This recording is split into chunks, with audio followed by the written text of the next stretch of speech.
In today's episode, we are going to be taking some Coosa board and reinforcing our fiberglass panel that we built last week. Now, if you're not familiar with Coosa board, it's a plywood replacement. It is lightweight, rot-proof. It will hold a screw. You can fiberglass to it. I mean, it's just an amazing material. And what we're doing, and we're going to take this core and we are going to be using it to reinforce our molded Gelcoat panel that we made on our mirrored surface last week. Now, I have had a few folks request me do a panel stiffness test on this briefly, so I've just put a couple bricks down on the shop floor and thought I would show you folks. When I put a little weight on there, you can see it's got some flex to it, but comes back pretty quick. And if I put 1 foot on it, I can bring it all the way down to the ground. So it's fairly stiff if you try to move it by hand, but if you put substantial load on it, like if you wanted to make a deck hatch or something, you need to add some kind of core material. Otherwise, the amount of fiberglass it would take to make this stiff enough would be insane. So we're going to try to figure out or show you folks the best way to do this. Now, what I'm going to be doing is just going right back on our molded mirror surface exactly where this piece was originally. And I actually even made some little marks, kind of lining everything right back up on our glass panel. Now, if you saw that episode last week, you may have even some questions. The week prior, we made a very simple fiberglass panel. We just used some packing tape, but it produces a rough surface, kind of more of a utility panel that you can sand and build different things out of. And this is only 2 layers of the 1708, and you can see it is considerably more flexible. So there's a lot of options when we're building stuff like this in the shop. And I'm excited to show y'all kind of like a good, better, best is what we're doing today. This is going to be something you could build a door or a hatch or a panel that you walk on. Now, if you're new to the channel, I would like to welcome you. My name is Joe Buskins. This is our family's boat shop. I am a 2nd generation professional boat builder and a U.S. Coast Guard licensed 100-ton captain. And in the winter months, we build and repair boats. And in the summer months, we actually fish in our custom built 29-footer there in the background. And this channel is all about helping you folks learn more about the amazing world of composites, whether it be fiberglass, gel coat, epoxy, vinyl esters, you name it. So what I want to do is jump right into it. Now we're going to be using, we're going to be going back what we've been using on this panel, which is the ISO polyester. Polyester resin is good. It is not going to be as good as your vinyl esters, but for just a panel like this, it can work just fine. Now, we source all of our resins from Fiberglass Warehouse on the process of building this panel. And if you want to use our Fish Bump TV discount code, you guys can save some considerable money. They have a lot of the materials that we are using here. Now, one of the things that's very important, or that I have found that's very important with core materials like this, is to prime them first with some resin. And so before we start applying glass on here as our bonding agent, we'll go ahead and I think mix up a nice little batch of the ISO polyester. Now, I usually try to have all of my mixing cups and everything handy. Nice to have your workstation set up. It's also nice to have an idea of how much resin you think you're going to use. And again, a few episodes back, we took some CSM, 1-ounce CSM, and it takes 2.5 ounces per square foot. And you can see here we've got about 4.5 square feet. So let's just round up a little bit to about 12 ounces. And then I'd like a few more ounces for resin coating our Coosa board as a primer coat. So I think we will go with about 16 ounces or so. Let me see if I can find a good mark for that. There we go. Need about 16 ounces. I'm getting old in my eyesight. I got to wear my glasses, and sometimes you got to look. Really look. All right, we're right there at 16 ounces. Different resins will be different colors sometimes too, and even some of the catalysts we use. Now we are using, again, our standard Norox, the MEKP 925. We buy it in big containers. Again, if you buy from most suppliers, they're going to be sending it in a smaller, like a 2 fluid ounce. Sometimes we use a dyed catalyst. Sometimes we use clear. In this case, we're just going with a clear. And going back to our little cheat sheet here, we want to mix this up pretty hot. So for 16 ounces on the hot side, the maximum 2%, you need about 10 cc's or so. Again, I'm going to try to be sure I can see my mark. We're even going to go a little generous there. I want this to move along pretty rapidly. Important to wear some gloves, important to wear some eye protection.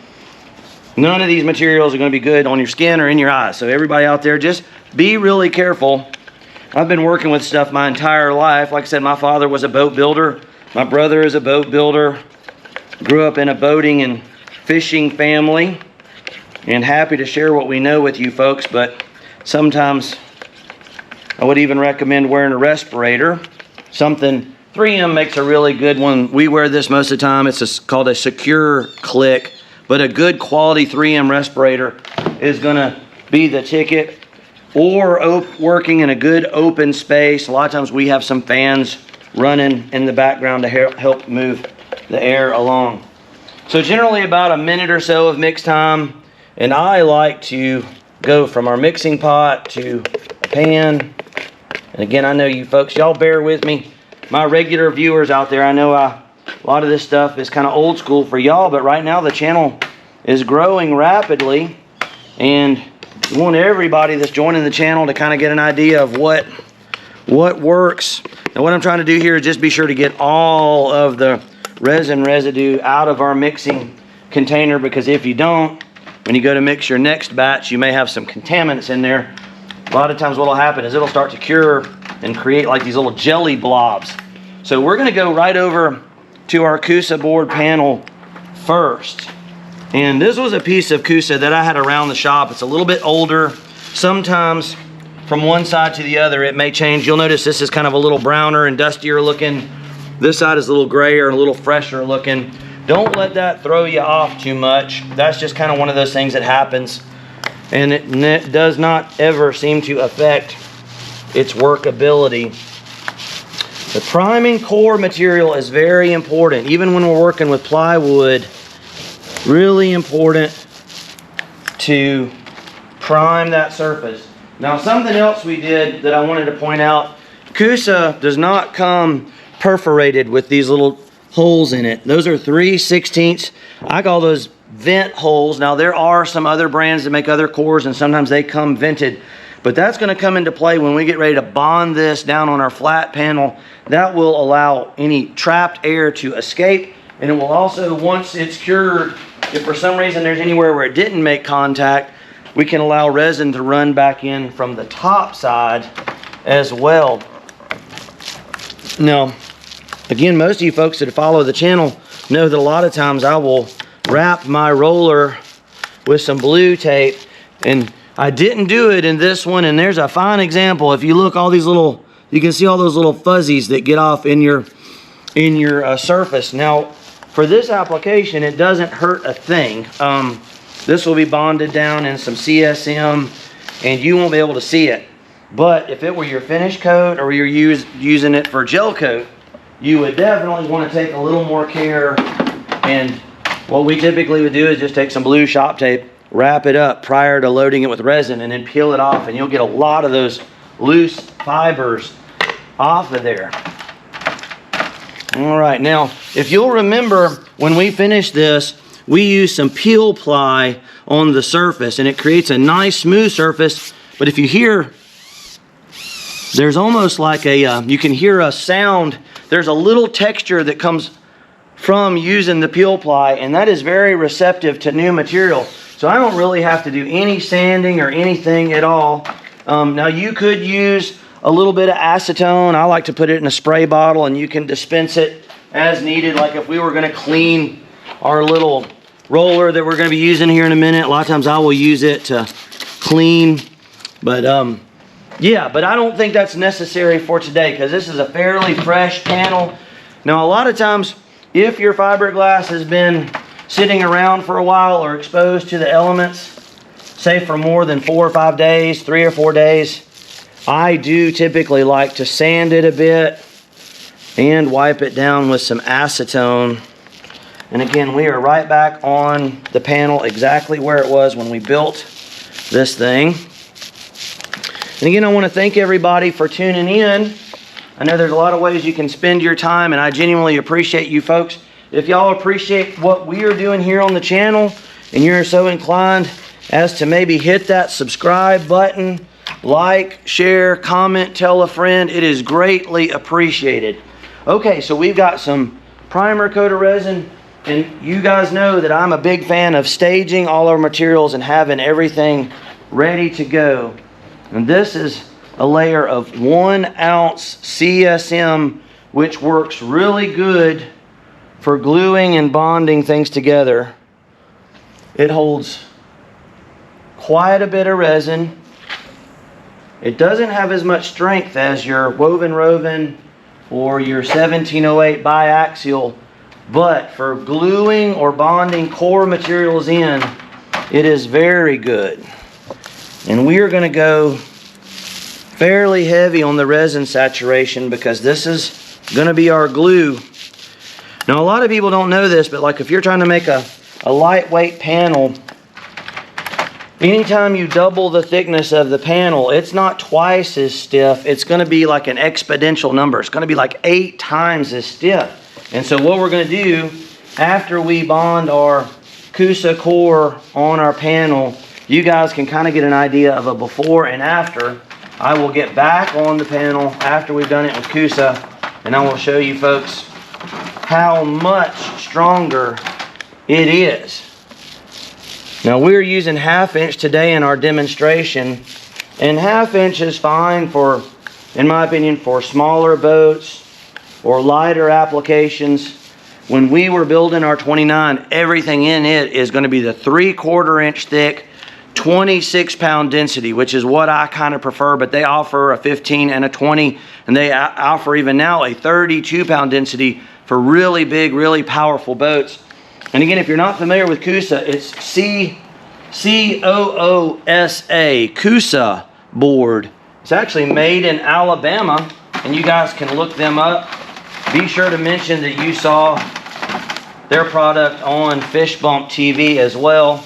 They are very nice folks, and we've been using their products for years. And when we built our boat, that was my choice for core materials and what we spent our money on. We wanted to be sure we were using something really tough. Now there are lightweight cores out there, like we used some Airex foam core when we were building our hardtop over here, but it's going to be a little bit lighter. Yeah, and it looks like this. It's going to be a lighter core material, but it's not going to be as strong, and it's not going to be able to hold a screw or a fastener. So just think of Coosa board as basically like a marine replacement for plywood. Okay, now that was, y'all can see our estimate there. That was really, really close on getting a wet out on our matte surface.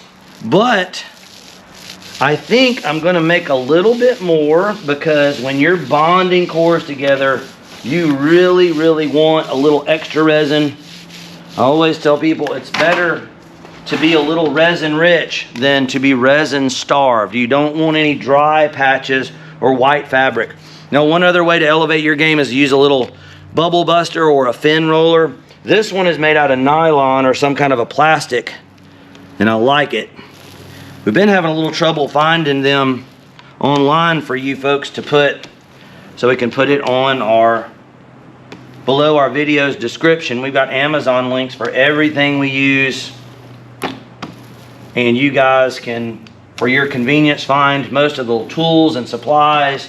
And then I would contact Fiberglass Warehouse if you guys need any resin or Gelcoat.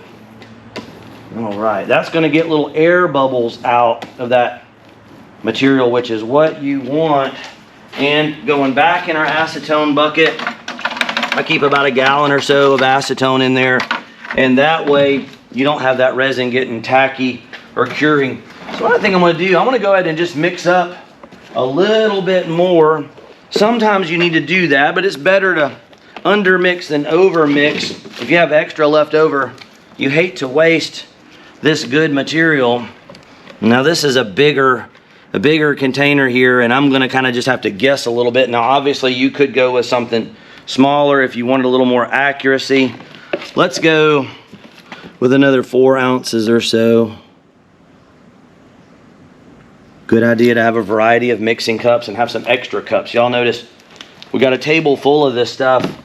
When I'm doing this, I really like to have plenty of extra supplies. And again, for 4 ounces, and y'all can just remember this at home, that maybe will help you. The low end would be 1.25 or the high end would be 2.25 cc's for that amount. You just want to go a little extra heavy. Remember, if you're going to be bonding core, you do not want to resin starve your surfaces.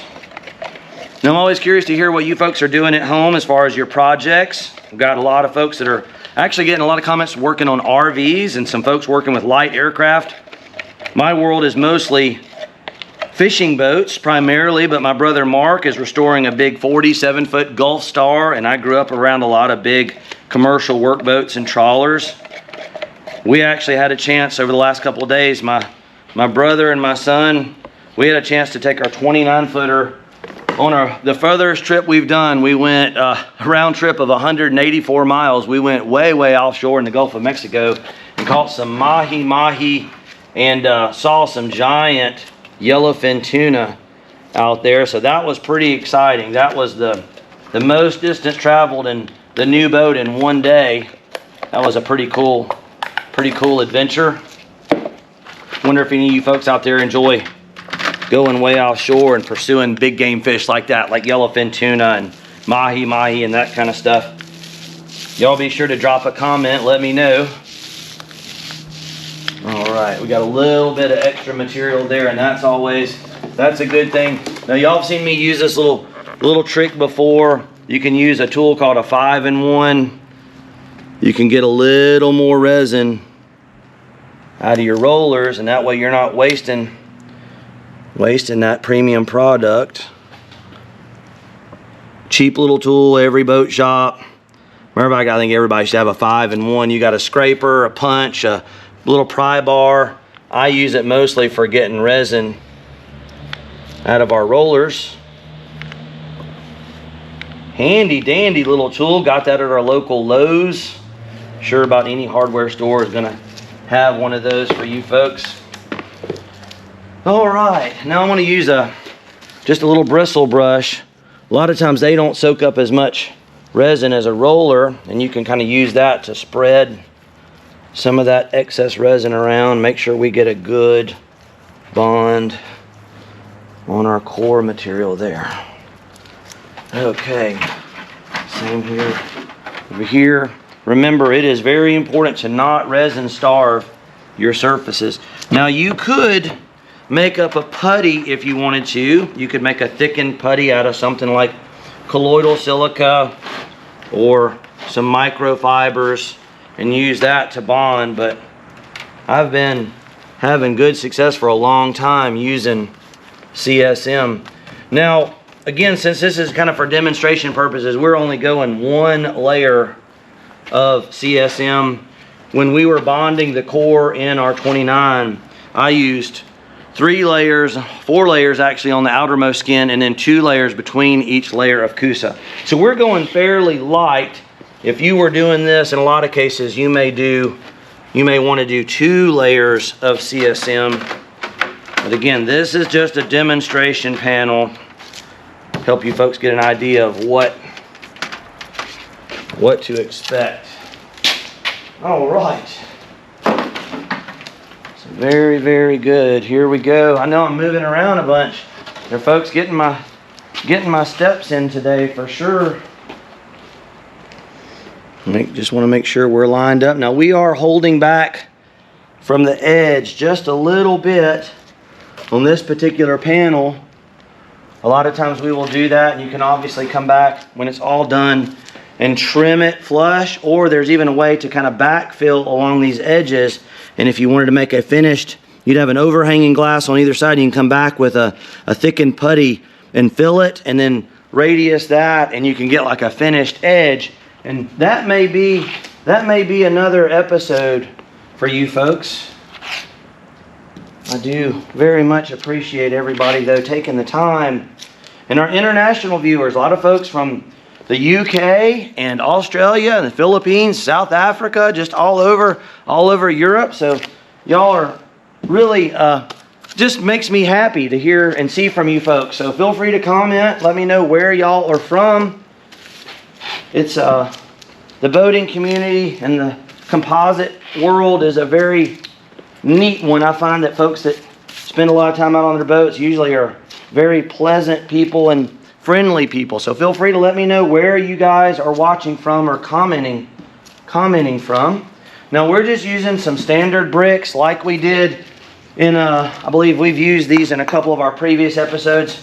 Matter of fact, when we were building our hardtop back there, that's what we used to kind of stick down our Airex core when we were doing that. Now you could use Coosa board in an application like that. It certainly could be done. But we were trying to shave every ounce possible out of that hardtop. I believe I had some folks asking me in an application like this, when you're putting bricks down, could you use some peel ply and then put the bricks down over it? Because sometimes you may worry about the bricks sticking to the resin that may come up out of these little vent holes right there. And what that'll do again will allow any air that's trapped under the panel to come up. And then once our base material has tacked off, we can backfill some resin back down into those little holes and help fill any material or anywhere it may not be completely bonded. Okay, usually like a nice kind of uniform coverage here. I may move them around a little bit and just get maximum distribution. I have a stack of these bricks, and if you're going to be doing this kind of work, not a bad idea to have a nice assortment. I'm trying to see if we can see. I can see a little resin starting to come up through that one right there. We can see some resin come up and out.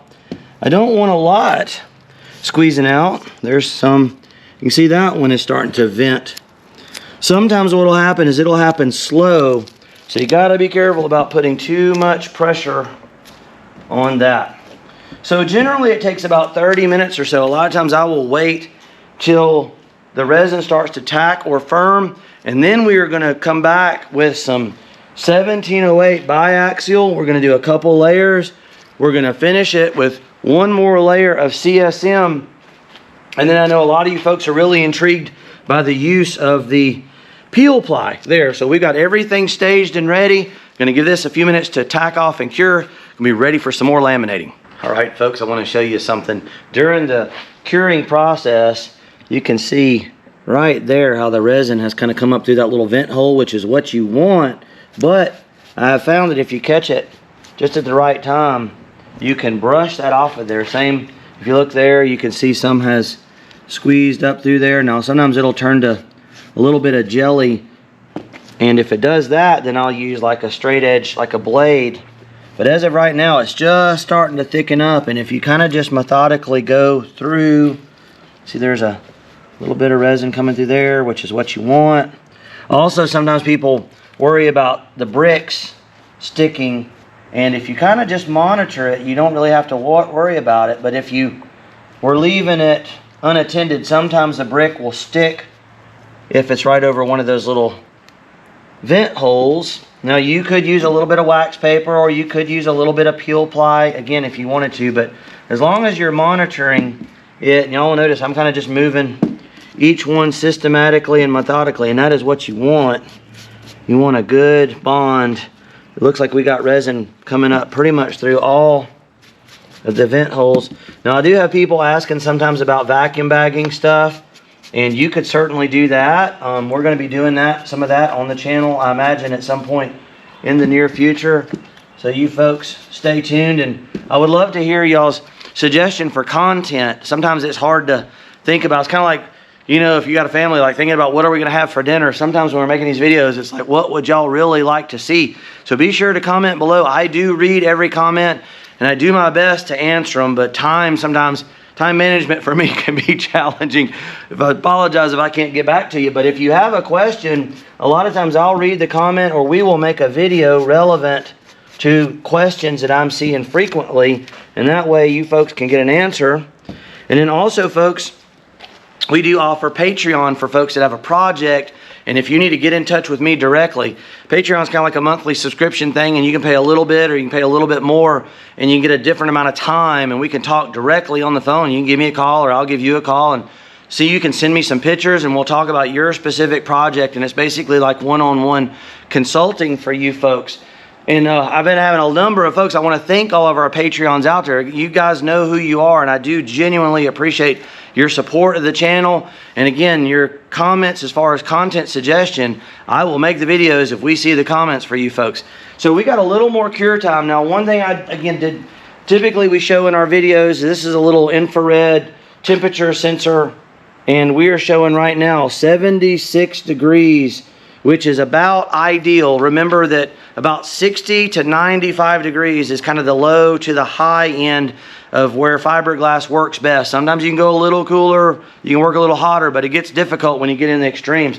But 76, 75, 76 degrees is about perfect. And typically we would go at about a 1.5% on our catalyst ratio. And my little cheat sheet that I showed you guys is kind of the low and high. That'd be like 1% to 2% per volume. So I'm gonna go back in our little cleaning bucket with our brush. We're gonna give this a little more cure time, and then we're gonna be ready to pull the bricks and do some laminating. All right, folks, we have given this about an hour and a half or so to cure. Now, I did use my little trick that some of y'all may have seen in the past, and used a little Wagner heat source to kind of carefully warm up around the perimeter. And our resin has what we call in the fiberglass world tacked off. There's a tiny bit of tackiness to it, but if you're new to fiberglass and you don't really understand that term, it's going to still feel hard and only slightly tacky to the touch. A lot of times it's not going to be completely sticky, but that's okay. It has absolutely got a good enough grip on our Coosa board core. And what I'm going to be using is a little 5-in-1 tool. Again, sometimes you'll have just a little bump of resin, and if you catch it at just the right time, you can go over everything, and you don't want any. See, there was a little one. Now that is exactly what you want, though, is that resin coming up through our vent holes. We don't want any bumps. Now, it's also important to remember, like if you were fiberglassing over an edge or into a corner, you want nice, smooth transitions. Otherwise, it'll hold your fiberglass fabric up. And remember, folks, this is a demonstration piece that I'm using for everybody. Oh, you know what? There's another one needs a little bit.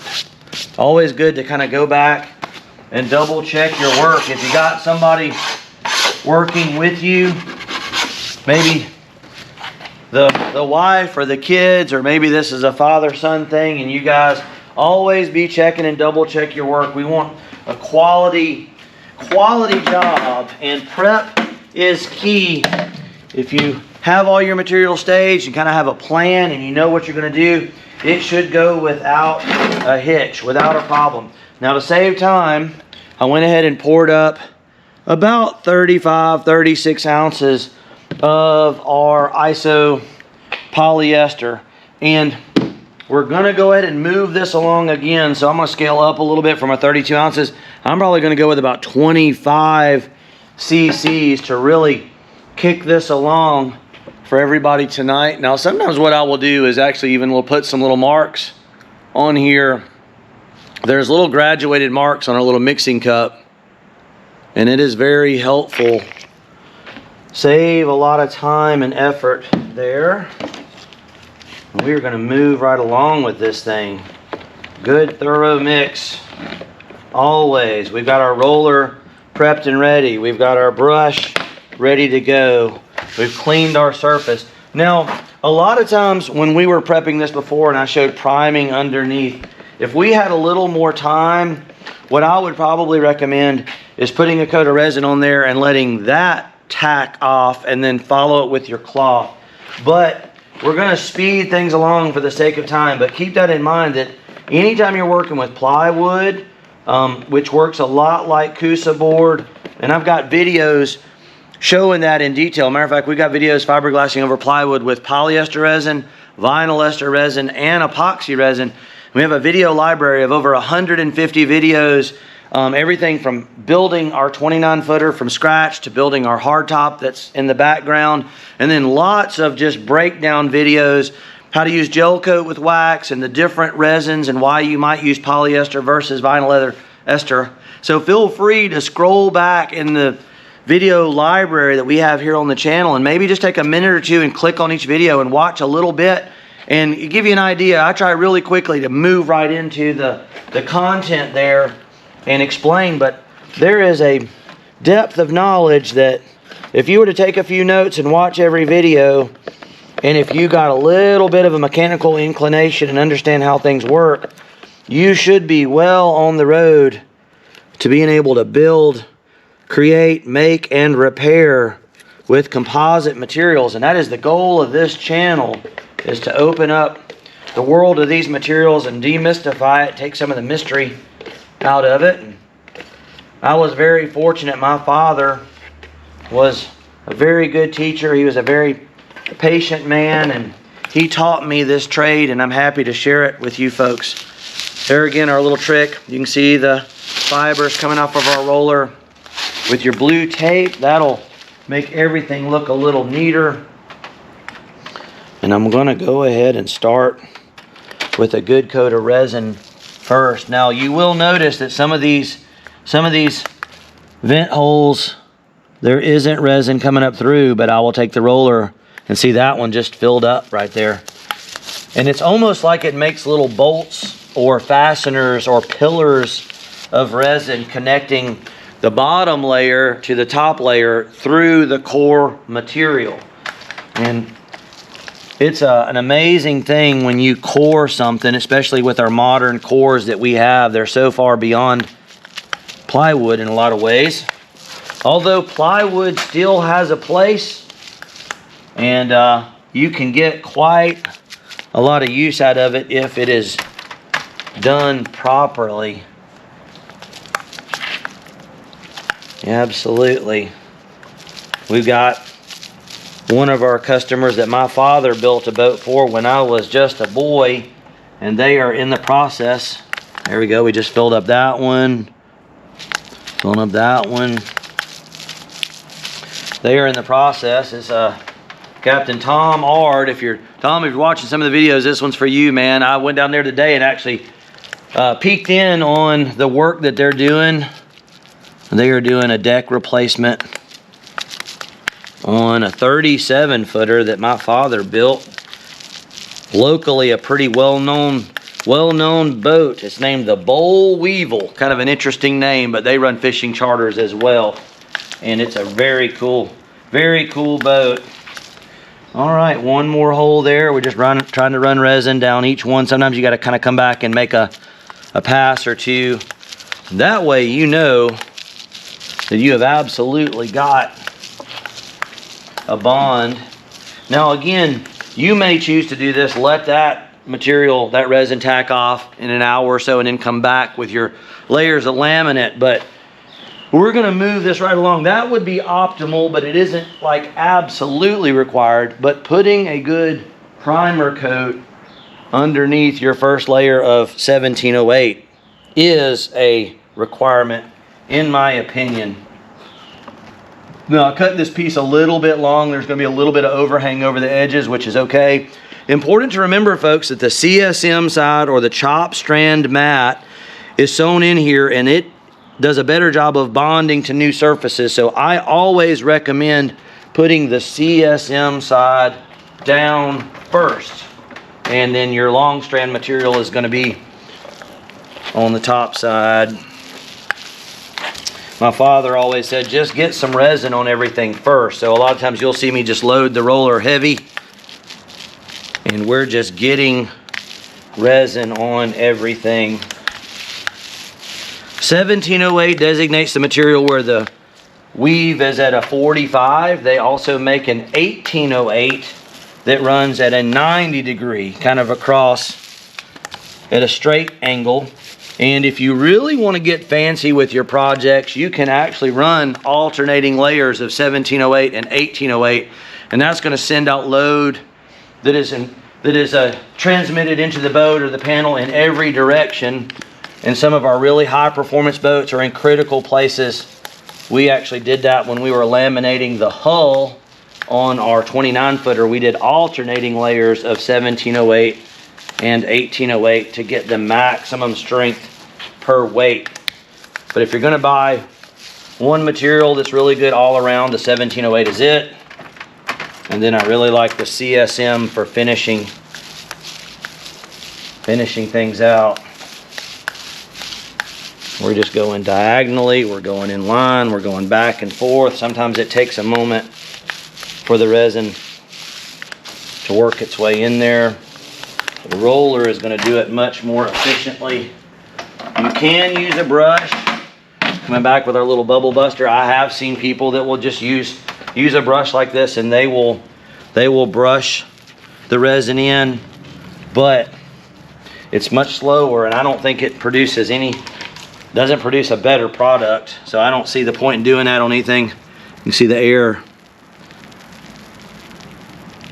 You see now we rolled that thoroughly with our roller, but this little fin roller, and I will try really hard to put a link to all of the products we use.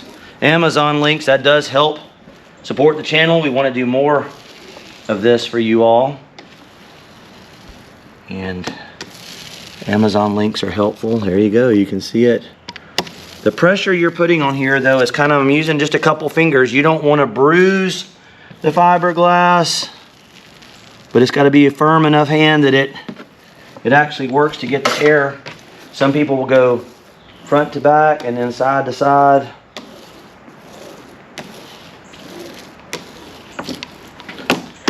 All right, move right along. Now we have activated this. We have activated this pretty warm, pretty high catalyst percentage, so we need to move right along. Usually 3 or 4 layers of glass at a time is about as much as we'll ever apply. You can get away with doing more in colder temperatures. And that's one of the reasons I like putting our resin in a pan versus keeping it in a cup, is it helps distribute the heat that potentially is generated when these materials cure. So just remember that there is a reason to work out of a pan. It usually gives you a little longer pot life. A lot of times too, if you've got a big batch, I will come in there and kind of mix and turn it just a little bit to be sure you don't get any hot spots. It will go off. I've got videos of that, folks. If you want to see if you put too much catalyst in and too big of a batch, what happens? I actually have some videos. We actually over catalyzed it. It'll get so hot that it'll smoke and crackle and pop, and there is potential for ignition there. So you always want to be careful. Always want to be careful working with these materials. Well, that would be the same though for any construction. Anything you're doing with a saw or with a chainsaw or construction materials, it's a way to do it safely and efficiently. It's looking pretty good.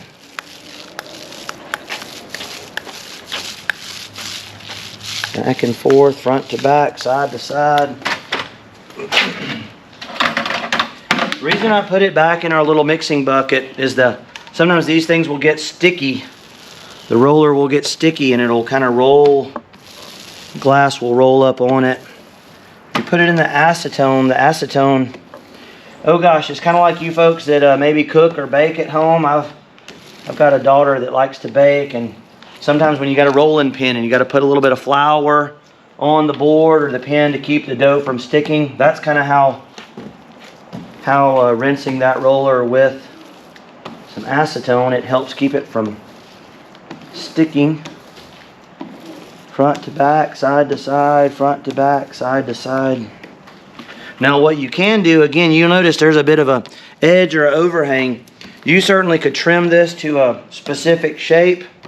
You can come back and you could fill the edges and finish that and make this like a door or a hatch. And it could certainly be scaled up or down. So this is just a demonstration piece, but it doesn't have to be this particular size. Although, when we're doing this, it can kind of give you an idea on the materials consumption. If y'all kind of take note, that's about 4.5 square feet or so. This is our 1 layer of CSM. That is the 1 ounce. And the 1 ounce is kind of what I prefer. It's a really good all-around weight. They do make a 3/4 ounce, which is what is sewn on the back of the 1708. They make 1.5 ounces and on up from there, but the heavier CSMs can be a little tricky to wet out, and they can be, CSM consumes quite a bit of resin for the strength that you get, but it leaves a nice cosmetic finish, and it is really good at bonding to new surfaces. So it's also good, like if you're going to be sealing some plywood, for example. If you were working with plywood and you just wanted to seal it, but you're not looking for a lot of strength, then the CSM would kind of be the way to go, in my opinion. All right, that is looking primo. I like it. Y'all tell me. Y'all comment below. Let me know if I'm doing a good job or not. We try to work hard for you folks. I've been getting some really nice comments. I appreciate all the positive feedback, and I appreciate the support from everybody. I sure do. All right, got to be careful. Sometimes on the edges it'll want to pull back up. You can see, like right in there, that's a little bit light. Sometimes you can even have a little bit of material in your brush that you can dab in there. I always like dabbing when we're working with the mat though. Otherwise it'll kind of pull the fibers. And that's what I would do. If you had some edges sticking up, you can kind of go along and dab a little bit. Or that's at least what my father called it. He called it dabbing. And again, if you folks want to go back in the channel, we have a video we did recently where we took different materials and we calculated exactly the resin consumption, and you can go back, and in that way y'all can kind of plan and figure how much resin it's going to take. And then of course the folks at Fiberglass Warehouse actually even have some resin calculators, and they'll help you with. And again, y'all be sure to take advantage of these folks are offering a very solid discount code. You got to use the Fish Bump TV, and be sure to tell them you saw us, and they will help you out. Very nice folks there. All kind of supplies, everything you need to build or repair a boat for sure, and then some. Front to back, side to side. This is going to be a really nice strong piece for sure. Now, one thing about doing a cord panel, y'all will notice we kind of made the original surface and then we separated it from our mirror, which we used as a mold, and then we added the core. If you build this all in one go, you might want to use something other than a mirror, because when we do the thinner fiberglass, it's flexible and you can kind of get it started and peel it up. But this core, when we're done, it's going to be so stiff and rigid that sometimes a mirror may not take the abuse of trying to separate it. So that's why we went ahead and separated it. Then I put it back on the mirror. It's just resting on there to hold it in place. And then we are going to finish everything out. So just kind of keep that in mind. All right, so we are ready for our peel ply. Peel ply does come in different colors. And it doesn't really particularly have a side. Sometimes we have people ask, is one side different than the other? But it's kind of like the CSM, for example. You can theoretically use it top or bottom, left or right. It kind of is the same. A lot of times on these bigger pieces, it's nice to have a second person. We're just very delicately. You always want to be sure to leave an edge when working with peel ply, so you can kind of, what I'm going to do is kind of start from the middle. And anybody that's ever hung wallpaper or done window tint, you just want to gently work any wrinkles. What peel ply will do is it'll give you a smoother surface, but it will leave enough texture so that when you peel it off of there, it's ready to receive. It's ready to receive following coats. And it will also work well with all of the resins we use. Again, we use a lot of vinyl ester and polyester, but sometimes certain epoxy resins will produce an amine blush, which is like a byproduct of epoxy curing, and it's almost like a waxy residue or film on the surface. And if you put peel ply down over your last layer, if you're using epoxy, you can leave it on there until you're ready. Say you're working one weekend and you got to hold off and work the next weekend.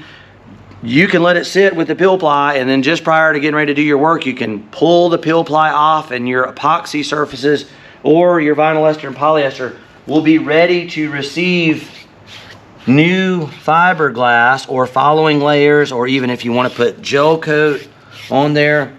Now you can see it was a little bit, you can see there's a little bit dry underneath there.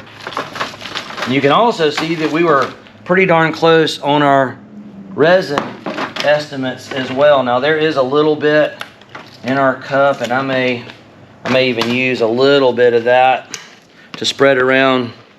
Sometimes we will use our roller to apply a little more resin over our peel ply. I want to show y'all, again, normally kind of start in the middle and work my way out. You certainly don't have to use peel ply if you don't want to, but it does give you a nicer finish, and it will reduce the amount of sanding that you have to do. Look how nice that looks. You can see those little bubbles underneath have just gone away. Start from the middle and work your way out. Just nice firm pressure. Very satisfying to do this kind of work, folks. Don't let it intimidate you. Matter of fact, I highly recommend, if you've never done any of this kind of stuff, you folks that follow the channel may have heard me talking about the term analysis paralysis. That means you analyze a project so long, or an idea or a dream, and you never get out there and start getting after it. And the only way you're going to get better at this stuff is to do it. I would recommend getting some small quantities of materials. A lot of these companies have starter kits. I know that Fiberglass Warehouse has some sampler kits and some smaller kits where you can start with smaller volumes of material, and then maybe just go out there and just make some little panels, or experiment with fiberglassing a piece of plywood and then build upon that. It's an amazing skill to have, and the sky's the limit about what you can do. You see, that's looking first class, if I do say so myself. All right, folks, that's looking really good. Now, if you wanted to hurry that along, again, you could theoretically take a little Wagner heat source, and sometimes we will move along and throw a little bit of heat there, and it's amazing how it'll bring the temperature up. Like right now, we are still at 75 degrees, but pretty rapidly you can bring that temperature up, but you have to keep moving. And you don't want to be any closer than about a foot away from the surface. And let's see if that brought that up. See if that brought that up at all. See there, just that quick. And you don't want to go any hotter than about 90 degrees at the max. Now, be careful with those. Obviously, it's flammable. Our rollers, one other little trick, a lot of times when we're done, you can kind of kick that thing off, but I typically like to put them outside outside my shop, just if they cure and they have a bunch of resin in them, they can get really, really hot. You always want to be sure to clean your tools before you wrap everything up. That will save some acetone. And what we're going to do, we're going to let this cure overnight, which will be just like a second for you folks at home. And we're going to pull the peel ply, and then I'm going to load this thing and show you how much stronger this panel is versus a single skin laminate. All right, here we go, folks. Come here and check this out. This has cured overnight at this point, and it looks really nice. That's kind of what you're hoping for. We're getting ready to pull our peel ply back. It can take a little force at sometimes. A lot of people ask if it's reusable, and generally the answer is no on peel ply. Yeah, and you can see that is just coming off super nice. And the advantage again is it's going to give you a smoother texture than if you were to leave just raw, unfinished. I'll kind of show you what unfinished CSM would look like as a comparison. See, this is a sample piece, and you can see how much texture is on there. But the beauty of this is it leaves a perfect texture to receive gel coat, which is what we're going to do after this. Again, I've been having a lot of requests for non-skid application on gel coat, so that is probably going to be the next series of this. Now again, we use the ISO polyester tooling from Fiberglass Warehouse. These folks will give you a substantial discount if you use the Fish Bump TV discount code. Now what I'm going to do is just transfer this over to some bricks and show y'all an idea, or give you an idea of how rigid or stiff that is compared to just the raw panel. Now we've nearly doubled the fiberglass thickness on either side. And to give you an idea, I'm about 190 pounds. So that's a pretty substantial load on that panel. And you could use this to make a hatch. You could use this to make a doorway. You could use it for a floor panel. And using Coosa is going to be the way to go if you're trying to maximize the strength. Now, again, this is Coosa board. There is a good supplier for it here in the States. You might want to try Vote Outfitters. They should be able to source some Coosa board, or you can contact Coosa directly, and they are in the state of Alabama, and there are folks there that can help you, and they're familiar with our channel and what we do as well, and they can help you out. So I hope you folks really enjoyed this episode. It's been kind of a series, and like I said, we got some gel coat work coming for y'all. We're going to be getting back to work on our project boat. I've talked to the folks about building our aluminum tower for the hardtop install on our 29, so a lot of cool stuff happening. If y'all appreciate the effort that we are putting into these videos and the time and work, give us that thumbs up. Share with a friend or your boating or fishing community. Like, comment, and of course, hitting that little subscribe button. Totally free to do so, and that tells the YouTube algorithm we're doing a good job. The more the channel grows, the more these kind of videos I can make for all you DIYers and fiberglass folks that are wanting to learn about the world of fiberglass and composites. It's Captain Joe here, Fish Bump TV on YouTube. My son Logan working super hard behind the scenes as my amazing cameraman, and we will catch you folks in the next episode.